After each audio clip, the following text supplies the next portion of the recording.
Fifth grade ELA text set 8. This is day 4 of the Brian's Winter. I had to skip a few chapters so we can get this done and over with for this week. Alright, so we're on chapter 15. Everything has changed. Somehow he had thought that it would be like normal hunting except colder and went wider. But it wasn't, and it all seemed a different world. He made a breakfast stew while it was still dark and didn't open the shelter until close to 10.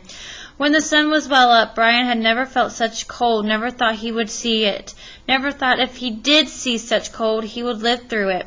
He had his hood up and had to breathe slowly and through his nose to warm the air so that it would not stop halfway down his throat. It was colder than before. How cold he couldn't guess, but when he went to the bathroom some of his urine froze. On the way to the ground it broke when it hit, and he spit on a clear area of hard-packed snow, and the spit bounced. Still he did not feel cold. There was no wind, not a breath, and he soon warmed itself inside his parka as he walked and started to hunt. He hadn't shot in a while and wanted to try some practice shots, but knew he would lose the arrows beneath the snow. He settled for pulling the bow back a few times and flexing his muscles, and found that because the parka was so bulky he had to lean forward a bit to set the bowstring clear his sleeve. Also, he couldn't keep his mitten off for long or his hand would freeze, so he would have time to shake the mitten off before shooting. Game was everywhere. They didn't seem to mind the cold, and he saw rabbits all over the place. He could have shot several, but the moose had spoiled him. There was so much food in the large animal, and only the one death. It still bothered him to kill, and it seemed more proper in some way.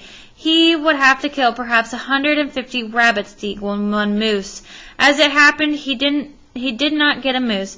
He didn't even see a moose. He saw their tracks and they looked fresh, but after following a moose track for more than a mile and seeing no moose and no change in the track, he decided it was impossible to tell a fresh track from an old one in the powdery snow.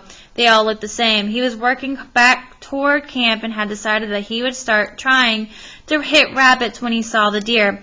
It was a buck with only one antler. Brian guessed the other one had gotten knocked off or had never grown, but the buck was a good size for all that.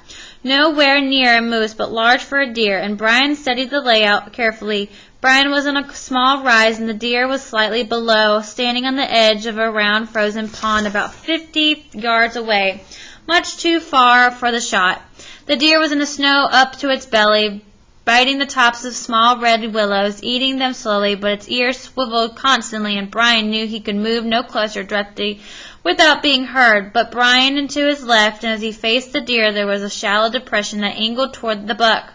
Not quite a ditch yet, deep enough to hide everything but his head as he moved, and Brian, carefully raising and moving his snowshoes forward slowly a step at a time, only just clearing the snow, moving down the depression. He watched the deer only lifted his foot to move, and the deer had its head down to bite a willow.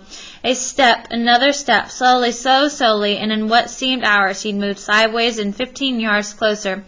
35 yards, still too far, twice too far. Wait, another step while the deer ate, another wait, holding his breath, 2 steps, 1, half a step, 20 yards, 18, 16, 15 long paces. He had learned how to hunt, how to wait for the exact right moment and not waste his shot. And he eased his fingers to the string where the arrow lay and waited, motionless. The deer looked right at him, stared at him, then looked down, back up, stamped its right foot, looked at him again, and finally, satisfied, turned to take another bite of the willow. It would not get better. Brian raised the bow carefully. Drew looked to where the arrow would go, where he wanted to be, and released. There was a slight thump of the string, and the arrow leaped away from the bow. The deer heard the sound, had time to start to turn its head, and then the arrow disappeared into its side, just to the rear of the shoulder. Nothing happened. Brian stood still, holding his breath, the bow still out in the front of him.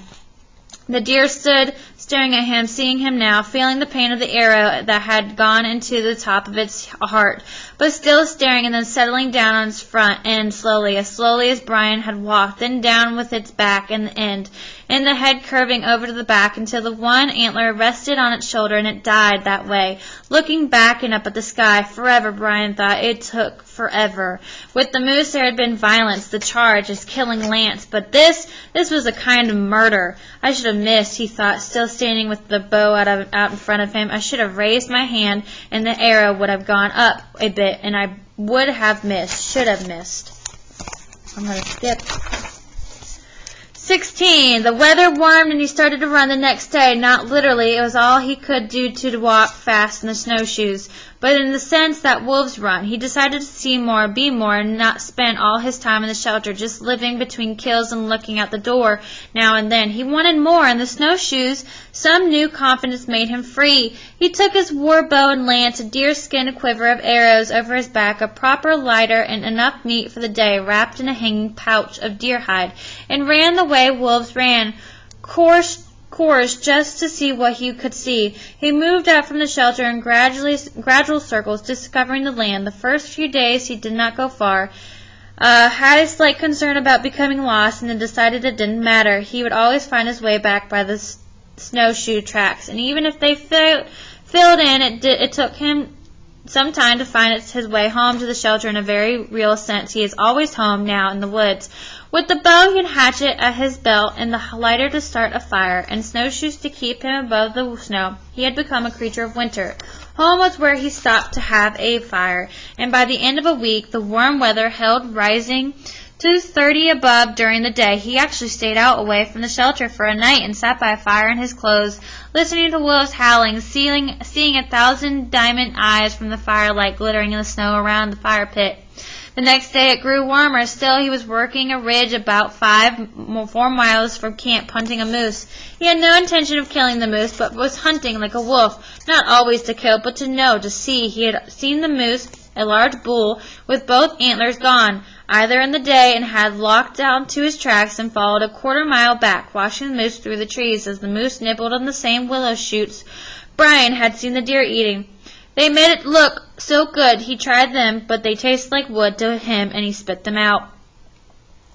All right, I'm going to keep on going. 17. He had fooled himself before. He had thought he heard planes when none were there, had imagined he saw people, had thought guns were going off when trees were exploding. All wrong. And so now he thought of what it could be. If it wasn't trees exploding, then what? He could think of nothing but a gun, unless somehow trees exploded when it got warm as well as when it got cold.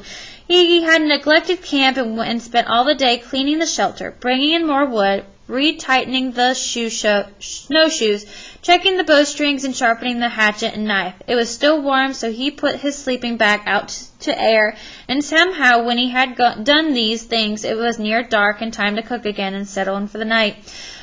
But he was not tired, and all the day while he worked around camp, and then at night when he made the fire and started to cook, all that time he kept listening for the sound again, knowing that it was warm and that it might not be trees, but not thinking past that, just listening, waiting. But he did not hear it again. He lay awake looking at the coals, the warm glowing night, his face, lighting his face, and when his eyes closed he knew that the next day he would go and try to find the place where he had heard the popping sounds. He thought it must be a good distance. The sounds were faint, and he would probably find some plausible reason for the sound. But he would look. He had to look. He awakened before dawn, made a small fire to cook stew, and then prepared his gear. He had not forgotten the wolves, and he saw to his lance and war bow and arrows, hung the hatchet and the knife on a thong around his shoulder, and left camp just after good light. Brian knew he might be a wasted trip, and he decided to swing past the wolf-killed moose.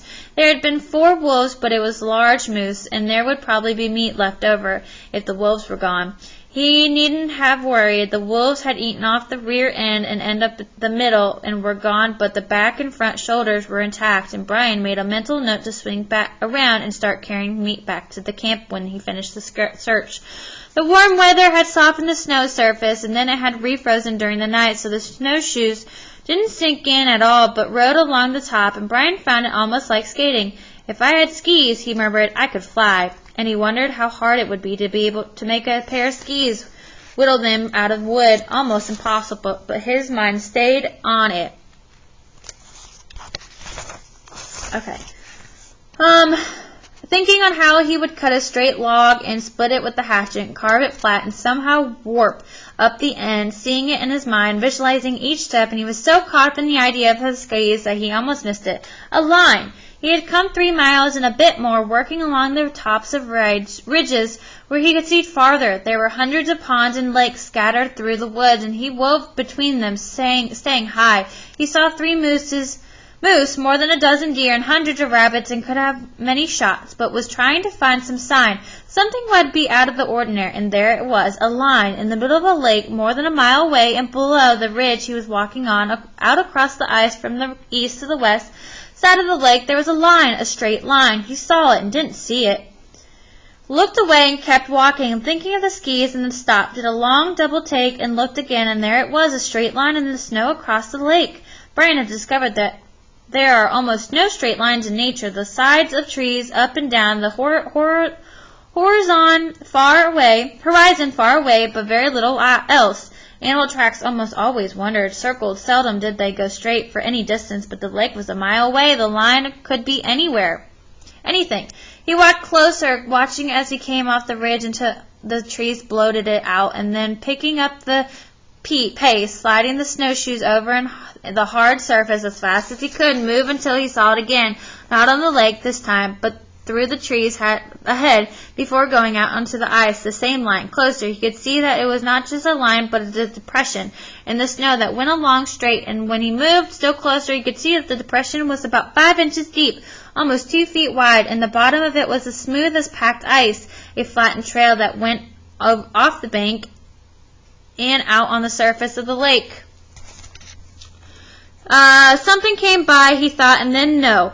Just not something, but somebody came by here. A person. Ah, he thought, another person in the world. He had come to think there was no other people in here.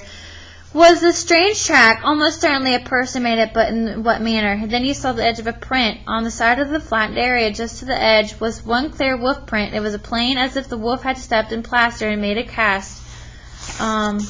Let's skip this.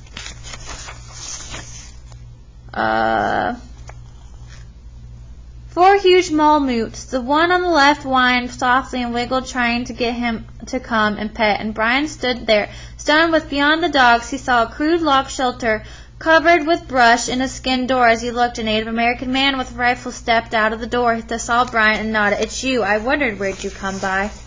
Brian stood his mouth open. We've got beaver cooking here, plenty for all of us. But how? Why? Who? Smelled your smoke 3 weeks ago. I didn't want to bother you. There's someone in the bush.